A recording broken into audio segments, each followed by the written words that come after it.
happening more and more each day. These drugs making my friends crazy.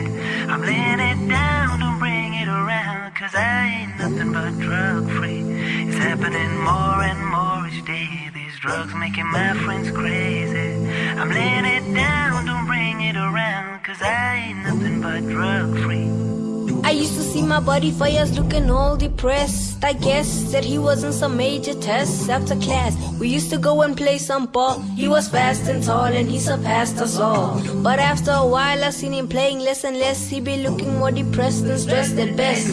So one day after class, I took him aside. I said, tell me what's going on, man, are you alright? He said, I got some issues with my folks I can't resolve. No need to stress you out, bro, or get you involved. So I put it to him, have you started smoking weed? And the answer that he gave me really made me grieve. He said, yeah, once in a while when I need to mellow out. But I'll be alright, I'm not the one to worry about. Yo, we gotta get you help before you ruin yourself. You got greatness ahead, you ain't like everyone else. He said, I promise I'll be fine, and he gave me his hand. So I trusted him and hoped that he would soon understand. A couple months went by and he'd be worse and worse, like he was thrown in a curse. I hope that he would reverse. And one day, he asked me for a couple of bucks. He says I need to pay a friend and right now he's stuck. I said, I know you smoking crack now, I confirm that for a fact now. I gotta get your help now, don't even try to back down. Gave him the cash, he promised Monday he would meet me. Friday got the call that would defeat me completely. For years I died of drug overdose. That was the saddest day ever, ain't nothing comes close. Man, I hate those drugs, hate them with all my soul. Chokes the young and the old, till the bodies is cold. So I don't care if you a player or wanna be thug. Don't ever, ever come close to drugs. Happening more and more each day. These drugs making my friends crazy. I'm laying it down, don't bring it around, cause I ain't nothing but drug free.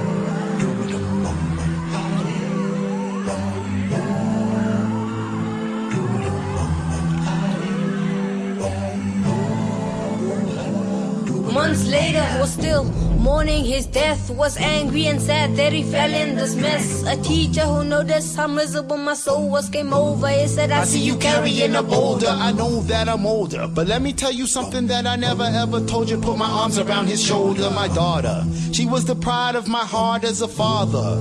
We were never far apart. Was a popular girl, always on top of the world. Never scared to try something new and give it a whirl. But she had low self-esteem, if you know what I mean. And it only takes a moment, yo, to devastate a dream. She started hanging out with this girl from school. Her grades went down and she started breaking rules. And it festered and festered. We didn't want to face it till one day she came home totally wasted. Then a friend told us she was close to being arrested. We put our foot down, then we forced to get her tested. She tested positive for drugs, but there was something else. The doctor asked to do more tests to check upon her health.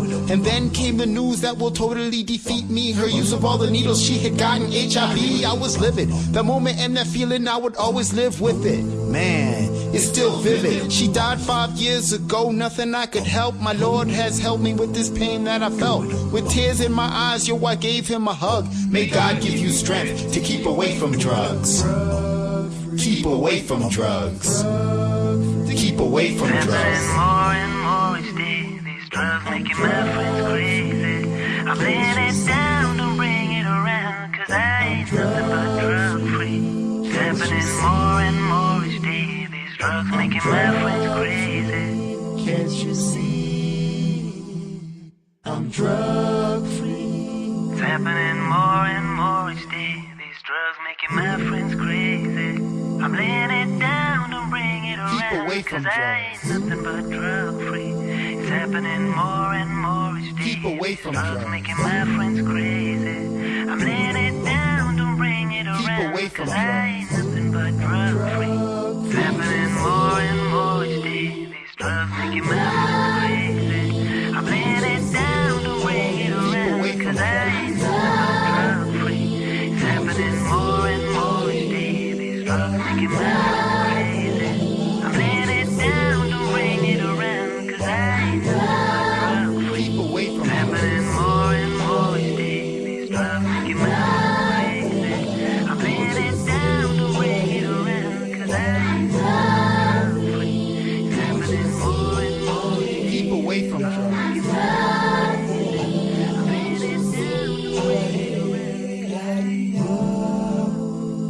Can't you see?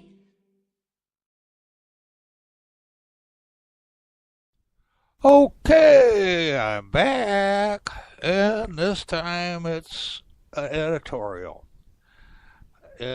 plus, and it may take a while. I don't really know. When I get to talking, I stop when I stop, and I start when I start. Anyway, maybe I should have said that the other way around. But anyway, you just heard Dawud Whamsby. And Can't You See? Now, I've had a lot of experience with drugs. I was drunk, tried marijuana, didn't like it. But I've seen what the drug war is doing to the people in the inner city. I see what the drug war is being used to get blacks off the street and also Hispanics. The drug war just does not work. It causes more problems, it kills more people, and fills our prisons up, which, according to the private prisons, that's great. Hell, and they just keep on saying, keep those drug laws going, because that gives us money. And we can also kill a few people. Anyway, first part is going to be on marijuana. And I'm going to play a thing from Jack Cole of the Law Enforcement Against Prohibition. And it's where he testified on behalf of medical marijuana. Then after that, I'm going to talk a little bit about it. And then after that, I'm going to go back to Jack Cole again.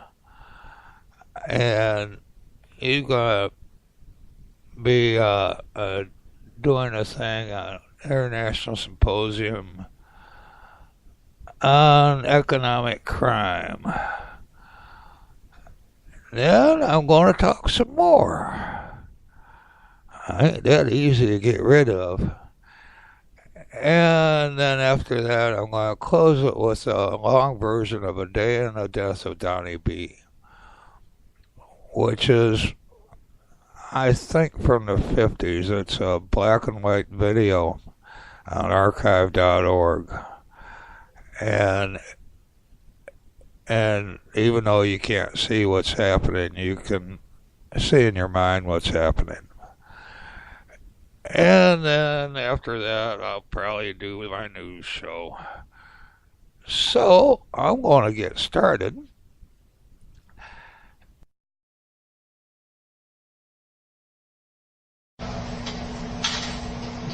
It is counterintuitive, but it is a fact that when you decriminalize drugs, you have less use of those drugs by young people. This is true, as I pointed out, in Portugal. It's also true in the Netherlands. The Netherlands decriminalized marijuana 34 years ago.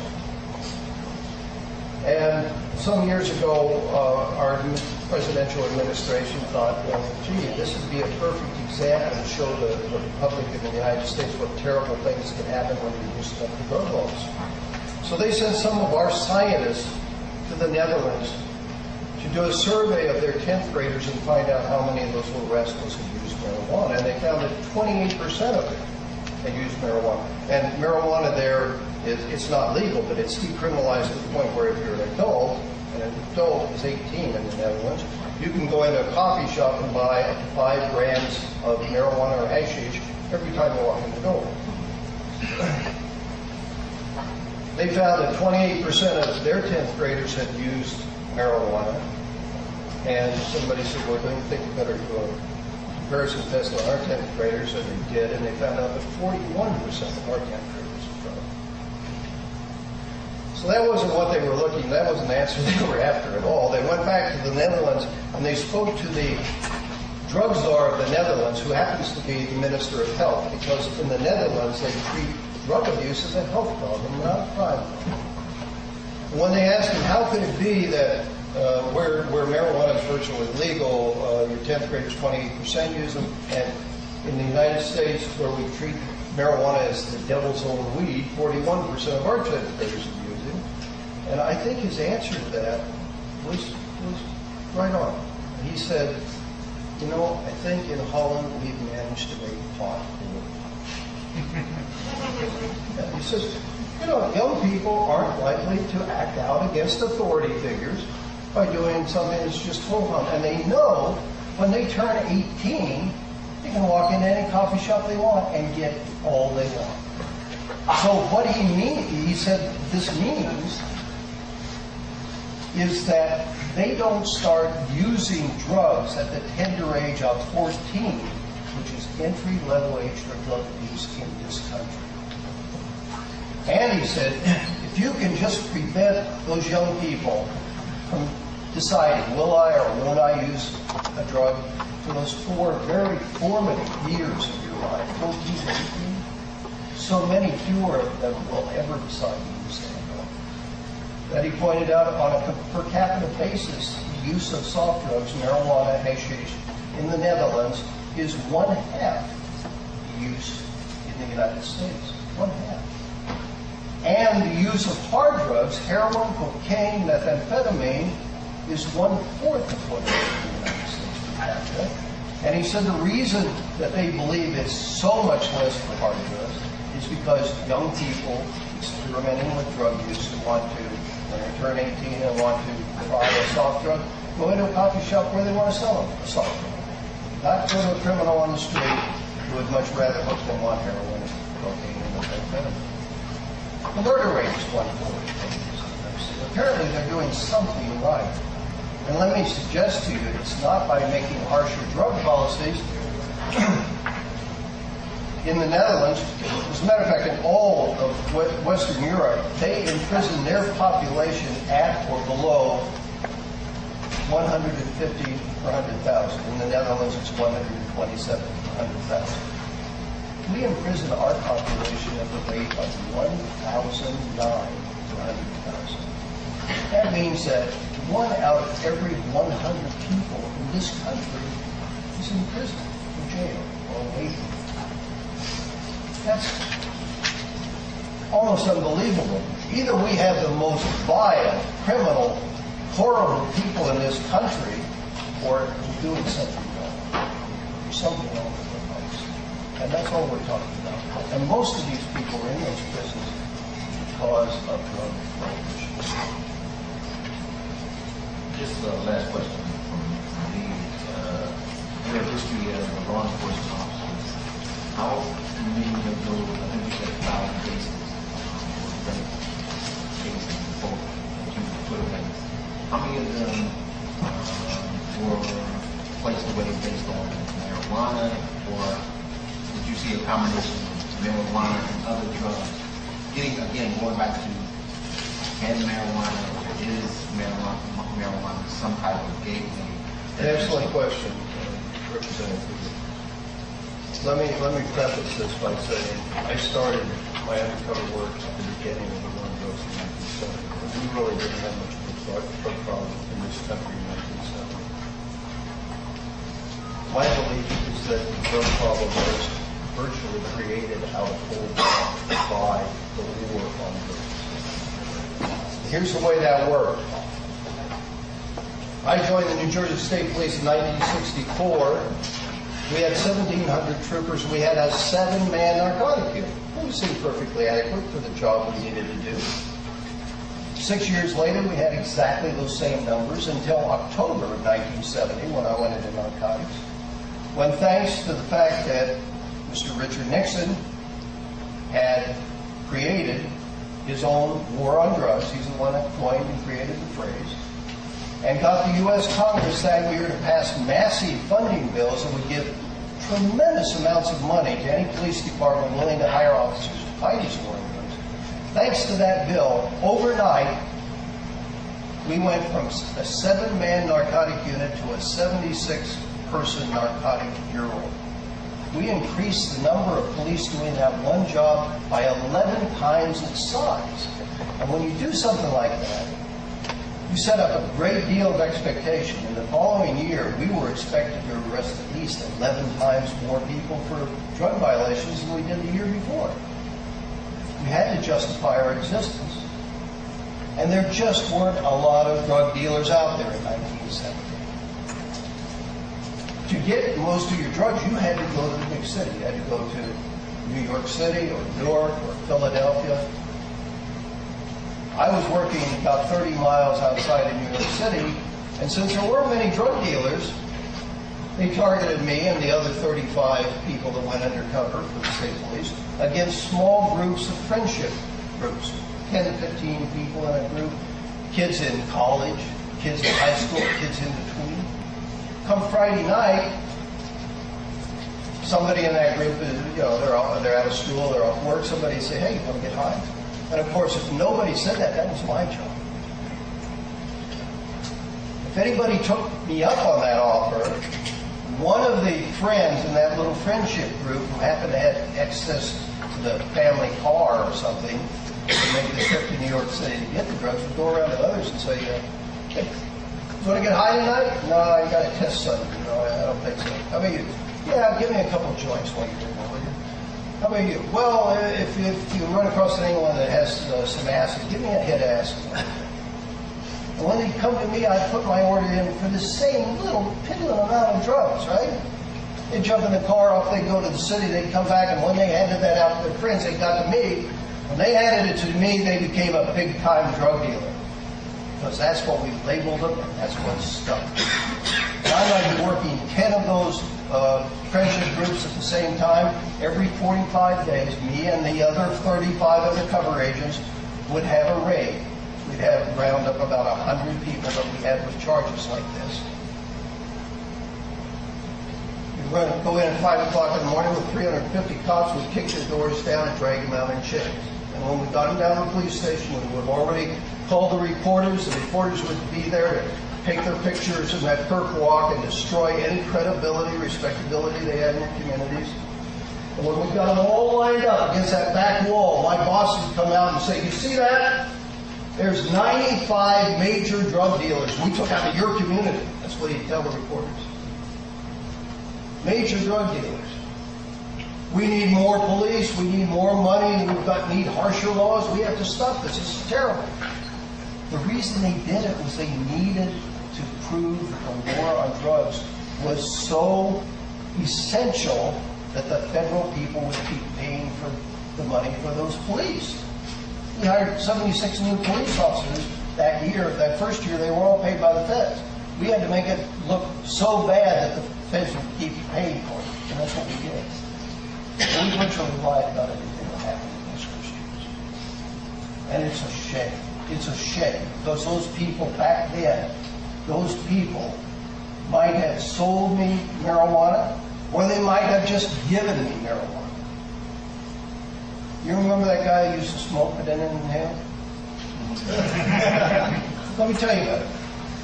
If Mr. Clinton would have been in that friendship group, and this is right when he was smoking but not inhaling, it wouldn't have mattered whether he inhaled or not. That's a very social thing, especially soft drugs. You stand around in a circle of half a dozen people, you spark up one joint, take 2 totes, hand it to the person on the right. They'd hand it to me, I'd pretend to take a tote, keep it going around. The next time it came around, everybody's getting high, the joint's getting smaller. When they handed it to me, I'd knock the flame off of that and I'd stick it in my pocket. And that night I would submit that as evidence that the person who handed it to me was a drug dealer. Because the way the laws are written, it doesn't say anything about getting money. The mere handing from one hand to the other one of these illicit drugs makes you a drug dealer. And had Mr. Clinton been standing in that circle and handed it to me, he wouldn't have been ever an attorney, much less the President of the United States. What are we doing now? And let me tell you what happened to those young people. They all went to prison for 7 years. That's what we were sentencing them to back then. And back then, the word of the cop was gospel. Nobody got out of it. We went to jail for 7 years. They came out, no education, no chance to get a job. Who are they going to turn to? The only place they can turn to is right back to the drug culture. This is terrible. We've got to stop this sometime. And what you guys are working on is so important. It's so important. Thank you for your time.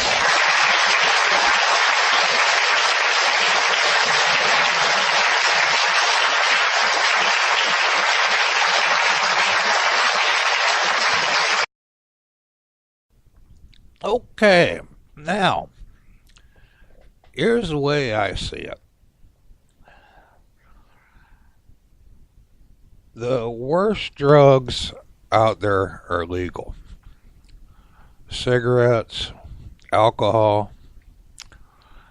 Then you've got the prescription drugs that are legal but illegal. I mean, legal when prescribed, illegal when not. You've got a problem out there. Marijuana has never killed anybody, they say. Now, there are some things that dispute that. Marijuana can cause cancer.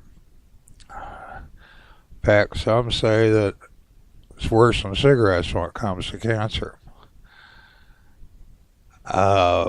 Some say it's not. Don't really know.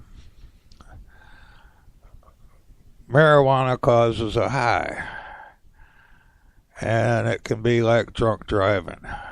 I know because I've done it. And marijuana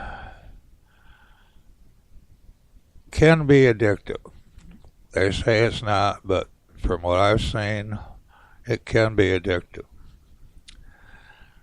They say, well, it's not a disease addiction. It's an addiction that you want. Well, most addictions are addictions that you want. I don't believe in a disease idea for drug addiction or alcoholism, which is drug addiction. But there's some other things too. Marijuana, for medicinal purposes, is probably one of the best drugs out there. Either smoked or eaten or chewed. Depends on how you do it. It's saving lives, and it's keeping kids who have kids who have seizures. It helps get rid of the seizures. It's PTSD. It helps there. And it helps for cancer patients. And so the problem is, though, that the drug companies don't make money off marijuana because it's something that can be grown by a farmer or anybody, really. Another thing, too, about marijuana is that hemp. The marijuana plant can be used for paper, which saves trees. It can also be used for a lot of building materials, which saves trees. So, legalization of marijuana and the use of hemp can save people's lives. It can make people's lives better. And it can save trees and other things. So it seems to me that it should be legalized. The Another problem with it being illegal is that you don't know what the hell you're getting when you buy your marijuana. I know of a kid, a straight A student in high school, ended up dropping out in his senior year. He got some bad marijuana and it messed up his mind. Tried to kill himself. And he ended up working for a drug dealer. He was cleaning the bathroom. This gal went to a drug dealer and wanted to trade sex for drugs. He said no. So she went to him, trying to get him to get her some drugs. Said, I'll give you the best sex you ever had. He killed her. It's because of the marijuana. But that wouldn't happen if it were legal. So, legalization and control. What about the children? Children use marijuana now. But with the money that you make, that the state makes from taxes, they can use that to fight the drug addictions. They can go into the schools. Not teachers, not psychologists,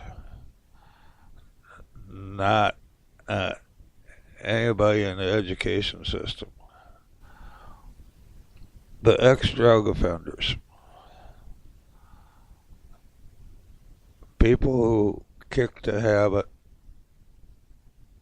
people who went to prison because of it. The kids will listen to them. And they can make a little bit of money too for their speaking. I'm sure a lot of them would do it for free. But I think the schools should pay them a little bit. Okay, that's marijuana. I'm going to go back to Jack Cole, and then after that, I'm going to be talking about the other drugs.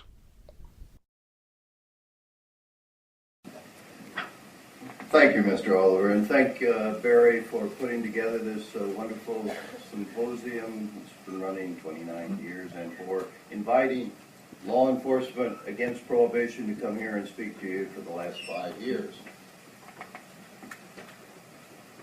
Those of us charged with enforcing the laws and the regulations of our respective countries have an additional responsibility, and that responsibility is to advise policymakers when they've created laws that and policies that do not achieve their goals.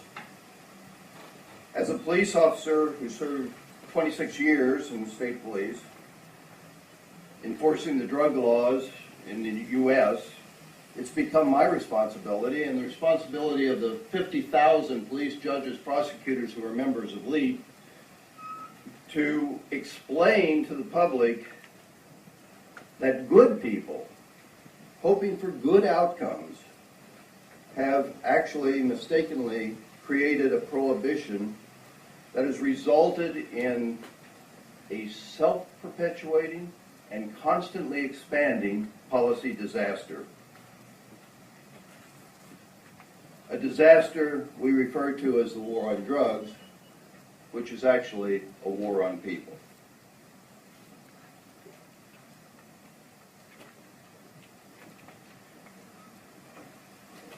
So we now need to find the balance between too much and too little policing. If current drug policy actually worked, 6 things would happen. Drug supply would decrease, drug purity of each individual dose would increase, drug prices would decrease, and drug prices would increase, which would, those 3 things put together would cause drug users to decrease in numbers. And of course, when the drug users decrease in numbers, there should be less overdose deaths and less drug prohibition murders. The actual facts don't show this to be true. Let's break it down individually. Drug supply should decrease. Well, actually, the largest single seizures at the beginning of the war were measured in pounds, and today they're measured in tons. In the U.S., one seizure, 10 tons of heroin. One seizure, 20 tons of cocaine. One seizure, 186 tons of marijuana. That's a lot of drugs to take off the street, folks, and it didn't increase the price of those drugs by 1 penny.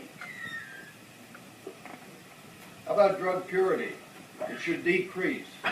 When I started buying heroin on the streets in 1970, at the beginning of the war, it was coming in at 1 1/2% pure. Today, street-level heroin is coming in at 60% pure. That's 40 times the problem we had at the beginning of the war. How about drug prices? They should increase, right? Well, actually, the wholesale price for cocaine has dropped 60% since the beginning of the war, and the wholesale price for heroin is down 70% since the beginning of the war. Drug use should decrease. Well, actually, according to the DEA, they estimated that at the beginning of the war on drugs, we had 4 million people in the U.S. who had used an illegal drug. That was 2% of that population. Today, DEA tells us we have 112 million people in the U.S. who have used an illegal drug. Folks, that's 46% of the population. How about overdose deaths? They should be decreasing, right? Well, actually, that's not true either. From the beginning of the war up until 1979, we had about 28 heroin overdose deaths per 100,000 heroin users. Today, we have 141 heroin overdose deaths per 100,000 users. Something's wrong here. Drug prohibition murders should decrease, but as we all know, they've increased a lot.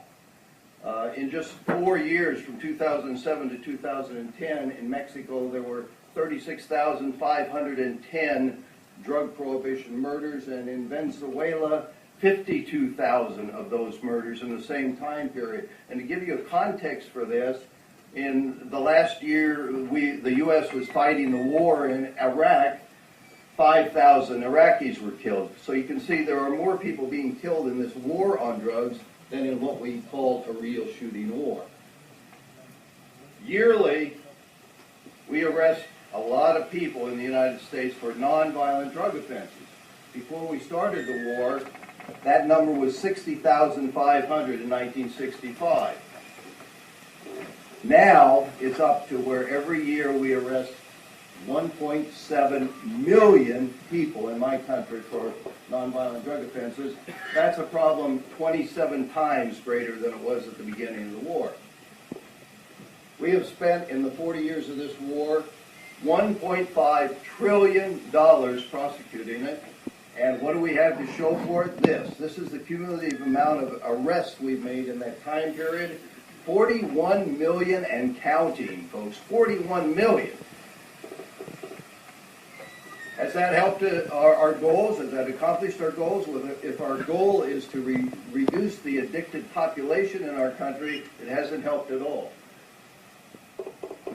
100 years ago, 1914, when all drugs in the United States were legal, our government told us that we had 1.3% of the population that was addicted to drugs. 56 years later, when we were getting ready to start a war on drugs, they told us that we had 1.3% of our population addicted to drugs. Now, 40 years after this terrible war has raged, our government tells us we have 1.3% of the population addicted to drugs. That is the only stat that hasn't changed in 100 years, but some stats have changed dramatically, like these. This is the clearance rate for arrests for major crimes in my country. And of course, if this is the clearance rate, the opposite of that is the unsolved crimes, right? 40% of all the murders in my country are unsolved. 60% of all rapes and arsons, unsolved. 75% of robberies are unsolved, and 90% of home burglaries are unsolved. Now let me point out to you that the police in 1963 in the United States were correctly credited with solving 91% of the murders. Today, we solve 61%. What happened? Did we suddenly become incompetent? We have far more police per capita than we did in 1963. They're better trained, better paid, better educated, and they have technology at their disposal like it came from Star Wars. No. What has happened, according to the 50,000 police, judges, prosecutors at LEAP, is that our police are spending so much time and energy chasing around a lot of non-violent drug offenders that we no longer have time to protect citizens from violent predators, from child molesters, from things that really matter. And we say, let us get back to doing these things that really matter. How do you do that? We come up with a different policy, and that policy would be to remove the profit motive from the drug culture, from the sales. And the only way to do that is to legalize all drugs. If you legalize those drugs, you take the criminal out of the equation, and that will end the violence. Another little thing that a lot of you people would be interested in, the international trade in illicit drugs annually generates $500 billion. All that money has to be laundered, right? If we legalize these drugs, that's $500 billion you regulators wouldn't have to worry about at all. No country has legalized drugs, but many countries have decriminalized drugs. I just want to talk about two. The first one is Portugal, decriminalized all drugs for adults in 10 years ago. And you know when they did that, drug lawyers like myself said, hey, if you do this, it's going to be chaos. You're going to become the drug tourist capital of the world. You'll have people shooting heroin on your beaches. There'll be needles sticking up in the sand. None of that happened. As a matter of fact, what did happen when they decriminalized all drugs for adults was drug use in every age category went down. You have 1 minute. But it dropped Please conclude. significantly among young people. For children from 13 to 25, drug use declined by 25%. And for young folks from 16 to 18, drug use dropped by 22%. Heroin overdose deaths were cut in half because they no longer treat heroin users as criminals. They treat them as people with a health problem. They're not afraid to come for help when they feel they're overdosing, and they're saving half the lives now. AIDS and hepatitis, these terrible blood-borne diseases, new cases of HIV reported since they've decriminalized have dropped by intravenous drug users, have dropped by 71%. And now they have a lot of money extra, so they've increased their rehabs and their treatment by more than 300%, and they're saving these people. The other country I wanted to mention is Switzerland. In 1994, they decided we're tired of arresting their children for using heroin. They set up clinics around that country where if you're a heroin user, you can go in and actually inject heroin up to 3 times a day. And the results of that program are amazing. It's government-issued heroin. There has not been a single overdose to the death there in 15 years. AIDS and hepatitis in that country has now dropped to the lowest per capita rate in any country in Europe. Sorry, I got about 3 more sentences. And 20% of the people coming in there have quit using any drug at all. 60% reduction in crime. And you know something even more important than this is the fact that since these drugs are effectively free there, there's nobody selling dope on the streets where these clinics are, which means no drug dealers are luring young children into picking up that drug and becoming the next person that's addicted. So there has been an 82% decline in new heroin users in Zurich. That is amazing. Thank you. Okay. As I've said, I spent a lot of time in the drug world. I try to help drug addicts get rid of their addiction. And I've been successful a few times. My goal has been to be able to start up a rehab that works. I haven't seen any rehabs that really work. The failure rate is tremendous. Why? Well, the main thing is that people get sent to them by the courts,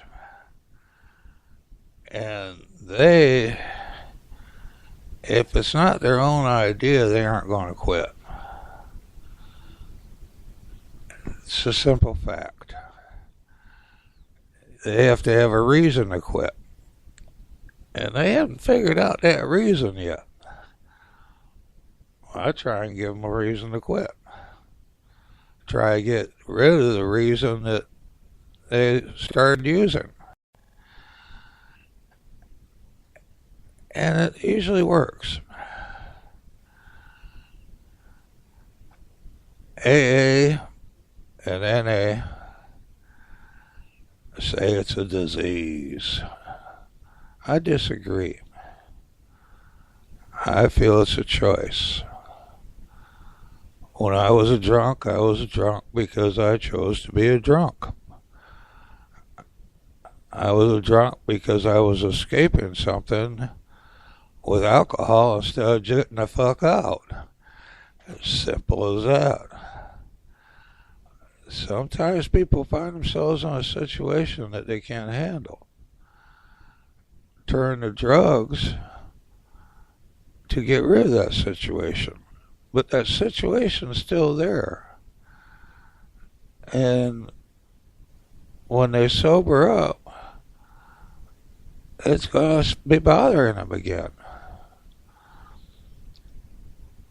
So you got to get rid of the problem.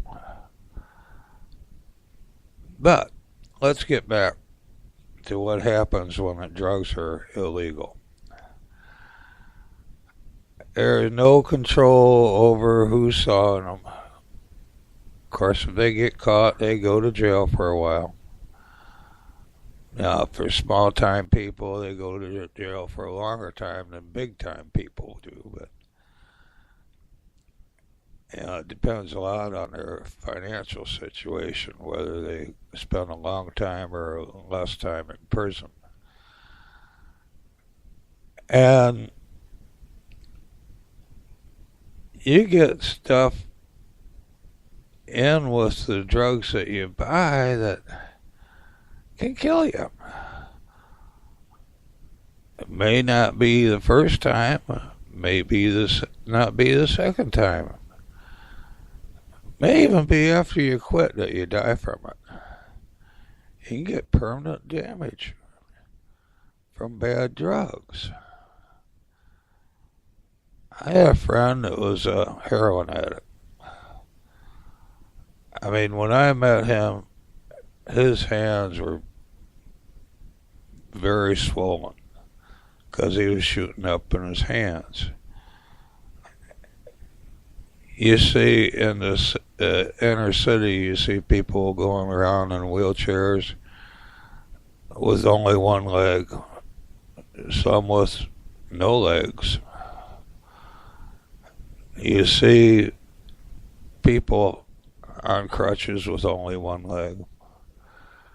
You see people hopping around because they can't even afford the crutches on one leg. This is normally because of drugs, because of shooting up. Now, I almost lost a leg a while back. That was because of my diabetes. But anyway, I've had a lot of friends die because drugs are illegal. Then there's a couple cases with heart failure. It may have been bad drugs, it may not have been. There was some dealers in the projects here in Detroit selling drugs laced with poison, heroin. Good friend of mine was a heroin addict. He's dead now. He had a horrible death. And it was because of bad heroin, which would not have happened if it was being controlled by the government. So, they said that 150 people died in Detroit from this. I would say it's probably 3 times as many. Because a lot of the deaths probably wouldn't have showed that it was because of the heroin, bad heroin. Like in his case, I think it probably didn't come out on the death certificate or anything. It was because of the heroin. So that wouldn't be included.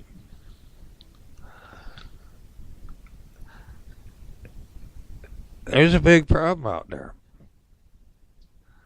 One reason the drugs are illegal, and one reason for the drug war, is so that private prisons can make a whole bunch of money.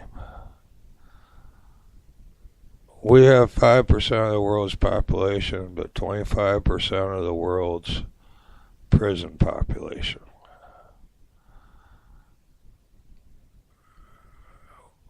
We have more prisoners than China does.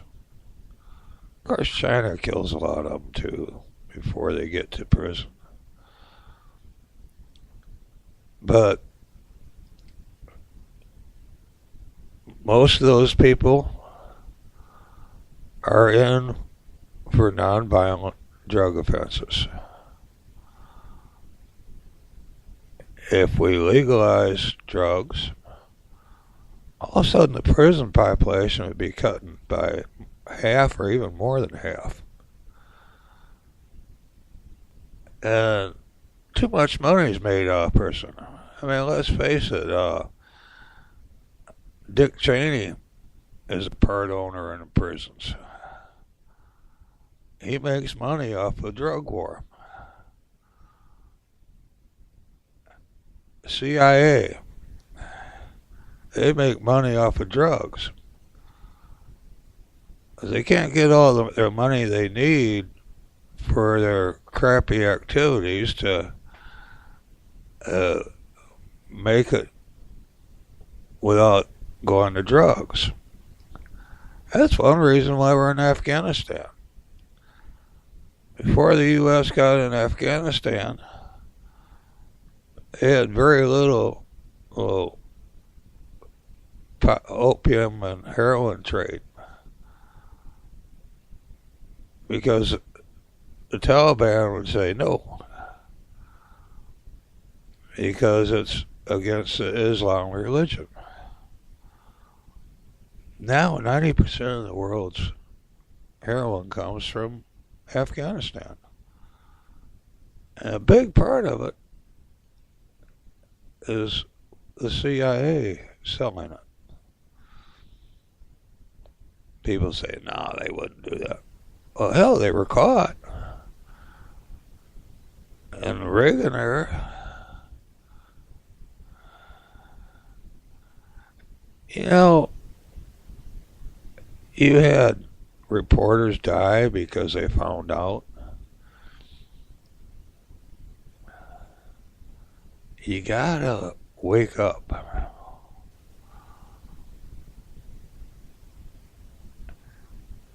I would say and smell the roses, but you may get a thorn in your nose too. But the drug war does not work.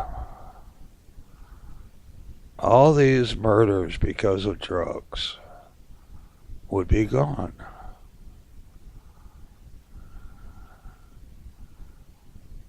All these criminals would be out of business. Hell, they may even have to get a job. That'd be awful. Because being a drug dealer is a job. And it can be a well-paid job as long as you don't use the drugs that you sell. Anyway, you'll get more of this another time.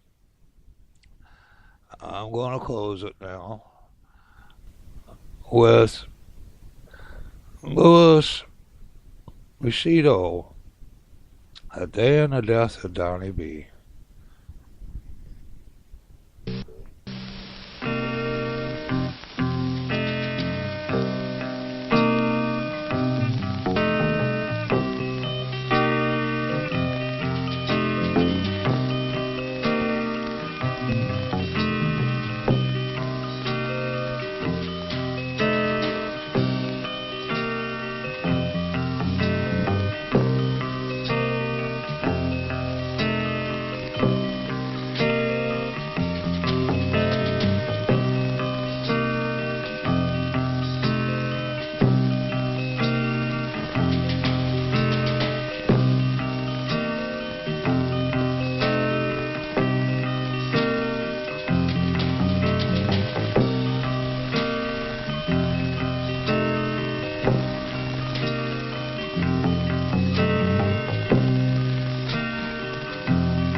It's a day in the death of Donnie B. Strung out, waiting to die. Nothing to laugh at, no one to cry. Just another dirty gray day in the death of Donnie B.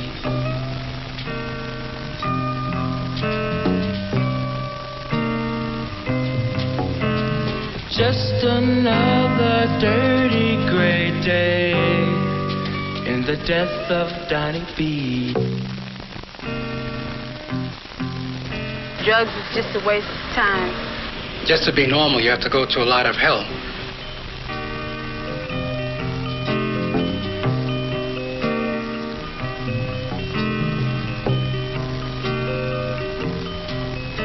It's like suicide, jumping off a bridge.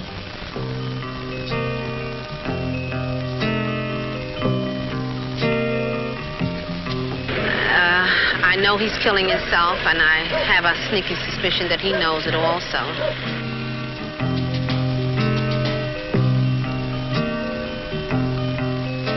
This is one of the places where you usually find a junkie. This cold, narrow, steel barred cell. You'll see him in here, double up in pain, sweating it out, waiting for the morrow.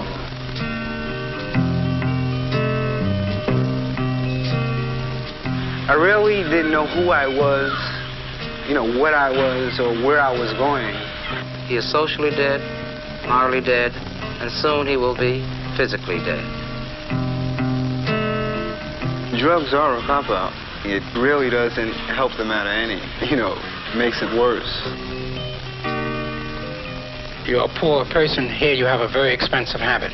In fact, you're really living like a rich person, because here you're giving yourself something which is going to cost you quite a few dollars per day. And where's the money going to come from? No one's going to give you that much money a day. And as your habit grows, in other words, as you use more and more drugs, this is inevitable. It's going to happen that you need more and more money. And no one's going to give you that as a gift.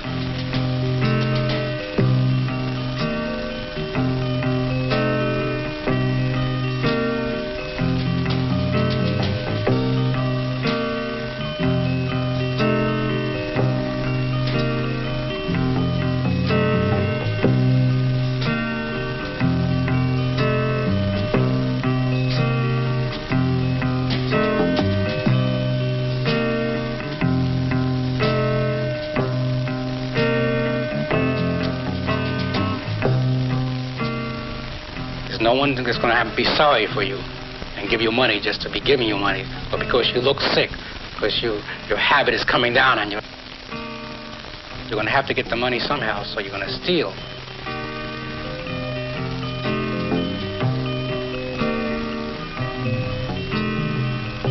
There's no future for him. You know, as it stands in reality, there is no present because he's really non-existent. His whole world consists of, let's say, of him.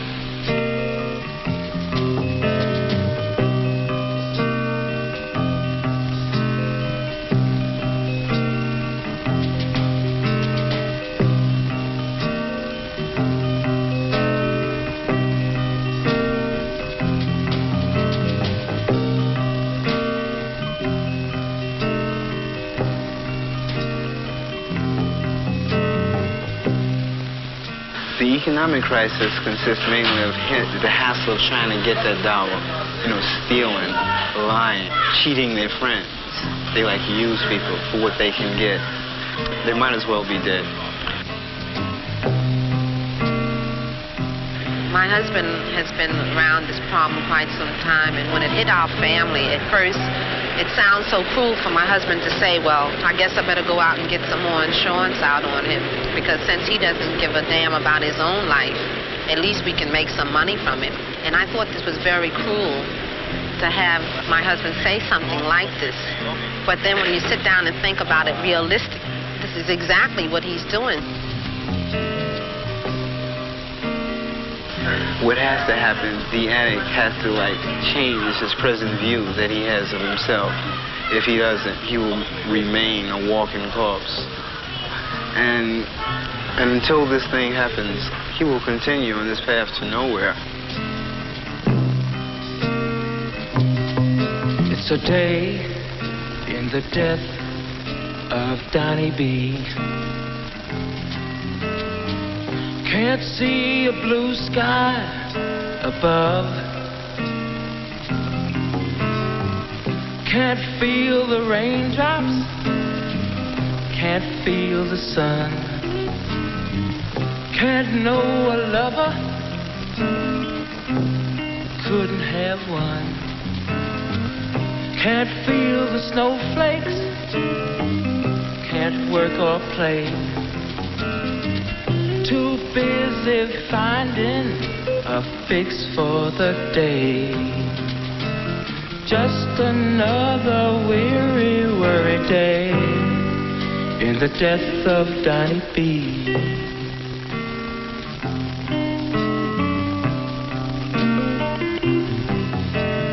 Just another weary, worried day in the death of Donnie B.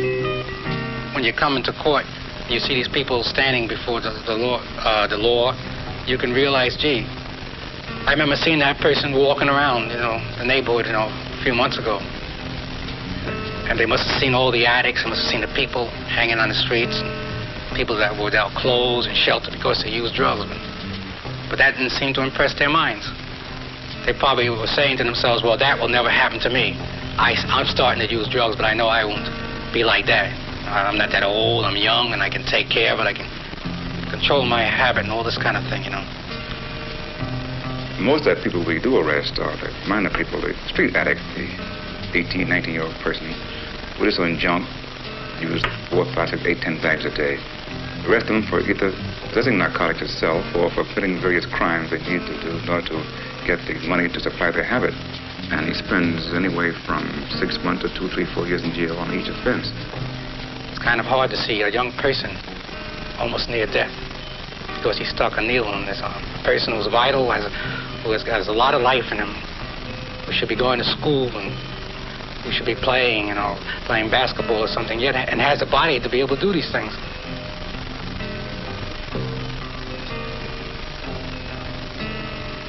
This happens time after time. Seeing even teenagers almost dying, fighting death. Many people stand around in the crowd, and watching this person if they see this kind of thing, and there's not too much sympathy for it. This is a different kind of death. He's sleepy, his nose is running, he itches. He feels cold, he feels hot. He doesn't even know what the sun really looks like. He's literally living in a world of illusion. He's like a zombie.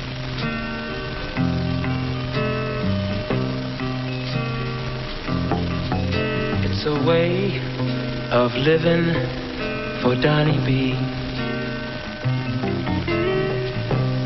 Jiving his friends for a buck, and nothing else matters, nobody cares. Hanging around to raise a little bread for the death of Donnie B.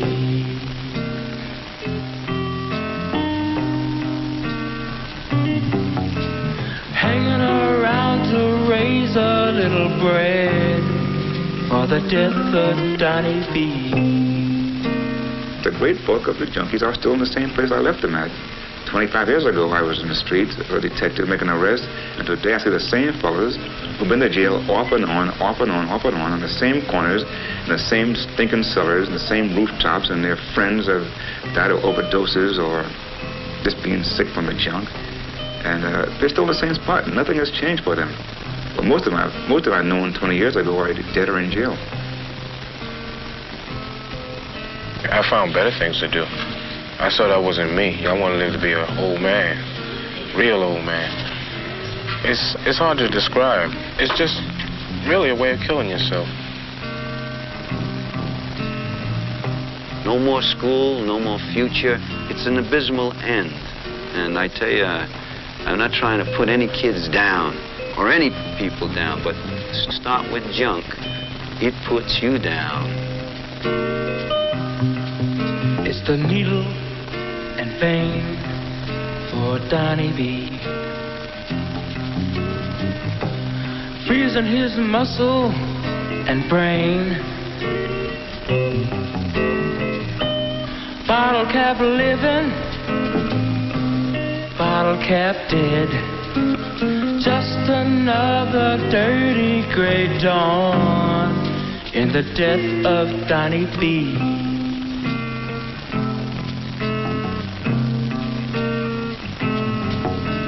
Just another dirty gray dawn in the death of Donnie B.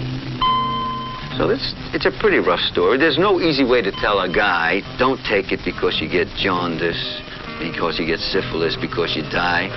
No, he doesn't want to listen. This guy knows everything about dope. The only thing he doesn't know that when I see them in the autopsy room on a Monday morning, you see this fish-eyed look looking up at the ceiling. It's the end of the road. And then you got to call the old lady in, his mother, and tell her to pick up the brown paper bag up front and take all his clothes. That's the end of the road for her boy. And then she says, why? Why? Goodbye, Donnie. You're feeling no pain. Messing up your life with that needle and vein.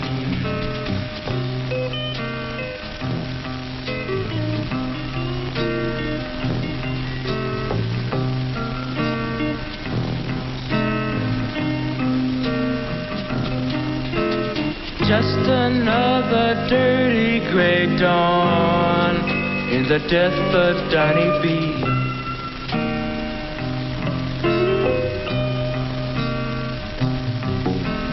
Just another dirty gray dawn in the death of Donnie B.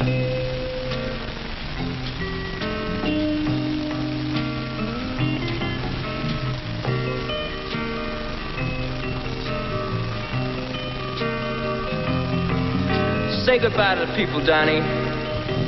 You're going away soon. Goodbye, Donnie. Goodbye, Donnie.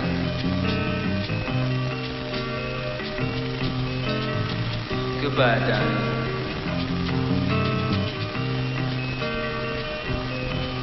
Goodbye, Donnie.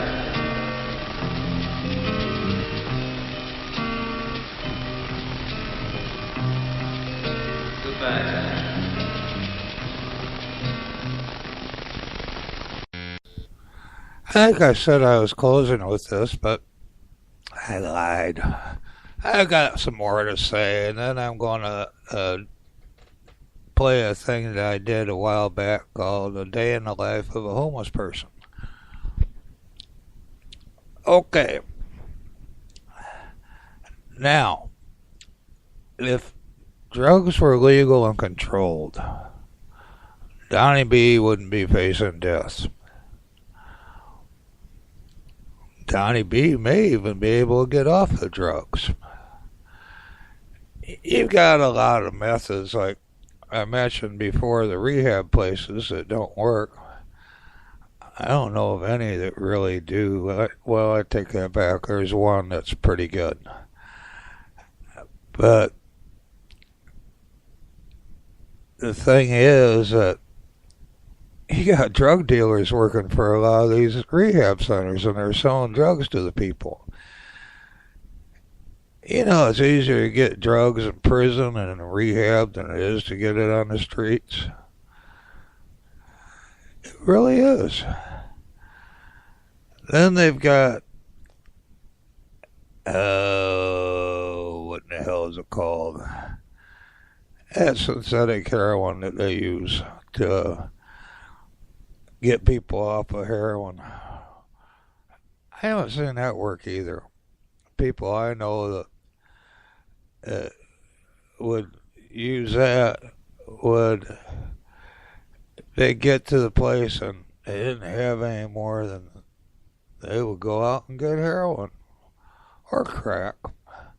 Either way. And so legalization and control.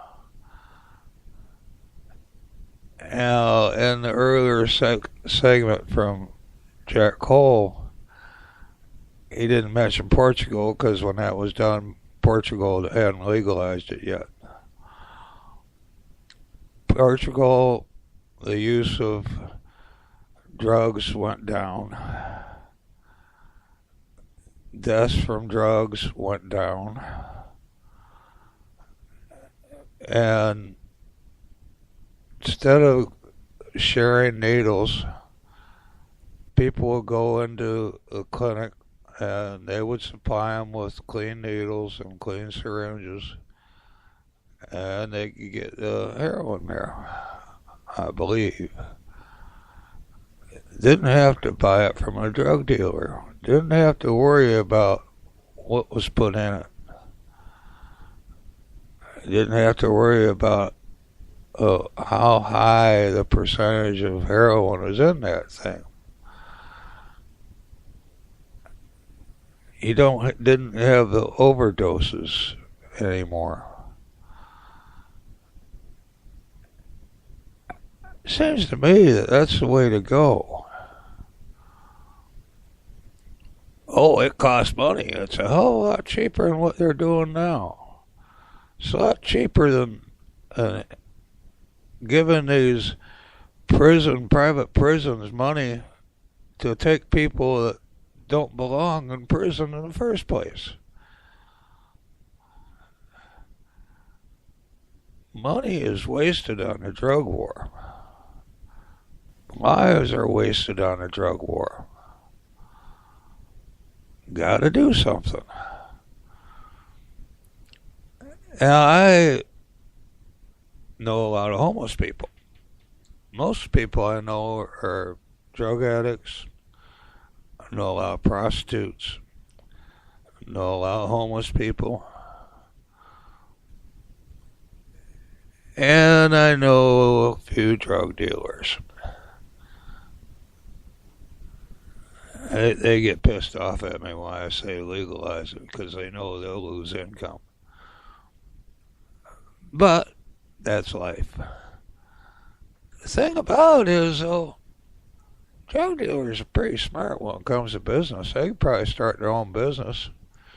Hell, they may be able to get licenses to sell marijuana. Might be a good idea. Montel Williams, he'd take these kids who were drug dealers and set them up in business. Because they were good businessmen. even though they were still kids. So what I'm going to do, I'm going to play a day in the life of a homeless person by Lee Gaylord, who is me. And after that, I'm going to say goodbye. And after that, I'll probably start the news show shortly after that. So here we go with a day in the death of a homeless person. Or, excuse me, a day in the life of a homeless person. A day in the life of a homeless person is a composite of those I've seen. I'm going to tell you about the day in the life of Joe Wino. Joe was homeless and a drunk.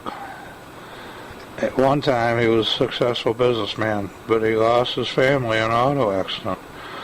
After the accident he could not function. He started to drink to make the pain go away.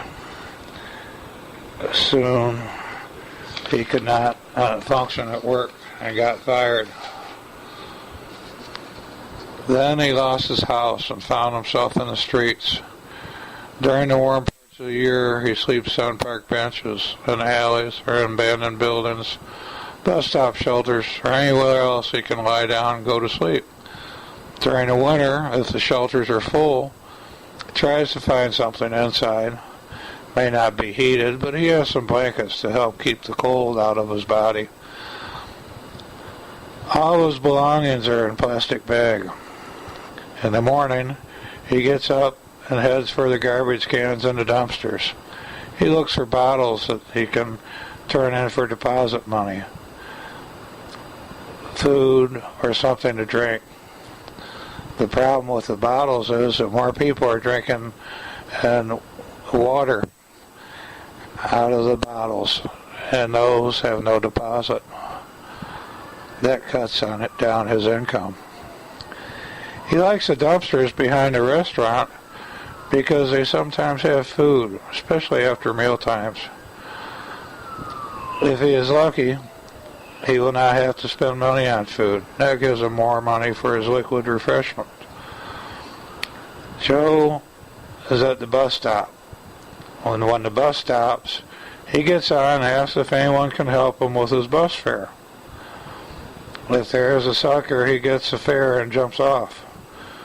Can't do this too often because each bus driver remembers him and will eventually stop picking him up. When he gets enough for a cheap half pint, he goes to the liquor store and buys the cheapest half pint he can find. Sometimes someone will take him to get food. Then he sells it for cheap booze. Many of those on the streets are drug addicts too. Some have lost a limb or two because of their addiction. You see them on crutches and wheelchairs and hopping around on one leg. During the day, they are downtown begging from the office workers and the shoppers. If they aren't causing a problem, police just look the other way. Joe's day is spent walking, begging, checking garbage, having an occasional nap. As night falls, he starts to think about where he will sleep. He finds a place in an abandoned building. He has a bottle that he will drink until he passes out. If he is lucky, he will wake up in the morning. Maybe, if he's lucky, he will not wake up in the morning.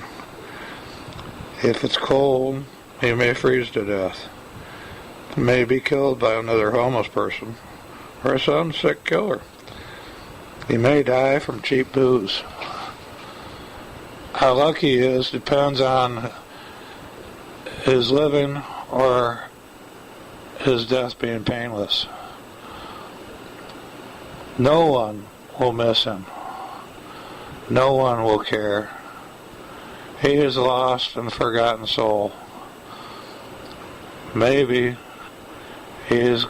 when he's gone, someone may wonder what happened to that bum that used to beg there. Maybe one person will miss him.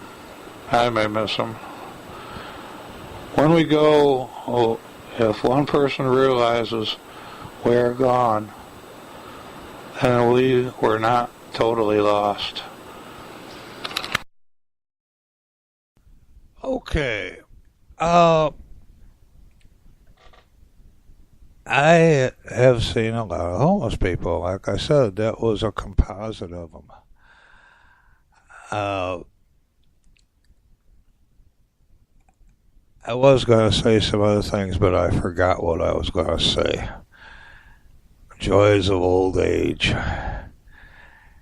Anyway, it's time for me to close this.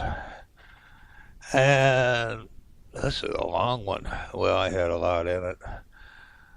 Didn't do as much talking, so... Anyway, since I can't think of what else I wanted to say, I won't say it. I want you all to have a good day, a good week, a good month, and a good year. Most of all, I want you to have a beautiful life. Thank you for being you, and TGYA, thank God you're alive.